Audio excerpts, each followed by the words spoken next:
Hi అందరికీ నమస్కారం. ఈరోజు ఈ వీడియోలో పీఎం కిసాన్ 21వ విడత డబ్బులు ఎప్పుడు వస్తుందనేది చెప్తాను. సో, చాలా కాలం నుంచి ఎదురు చూస్తున్న రైతులు 21వ విడత డబ్బులు ఎప్పుడు వస్తుందనేది ఎదురు చూస్తున్నారు. సో, ఇదే సమయంలో కేంద్ర ప్రభుత్వం నుంచి ఒక మంచి శుభవార్త రావడం జరిగింది. మనకు ఈ నెల అంటే నవంబర్ 19వ తారీఖు నాడు ఉదయం 10 గంటలకు కేంద్ర ప్రభుత్వము భారతదేశంలో ఉన్నటువంటి రైతులకు అందరికీ వారి వారి అకౌంట్లో పీఎం కిసాన్ డబ్బులు అనేది రిలీజ్ చేయడం జరుగుతుంది.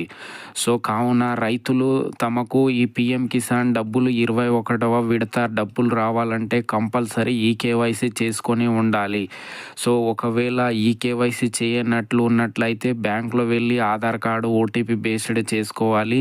అదేవిధంగా ఒకవేళ మరీ చేయనినట్లయితే రైతులు వారి వారి మండలంలో ఉన్నటువంటి మండల అగ్రికల్చర్ ఆఫీసర్ని సంప్రదించి వారి డీటెయిల్స్ అప్డేట్ చేసి అలాగే ఈకేవైసీ చేసుకొని ఉన్నట్లయితే మీకు నవంబర్ 19వ తారీఖు అదే రోజు ఉదయం 11 గంటలకు రిలీజ్ చేసే డబ్బులు మీ అకౌంట్లో వస్తాయి.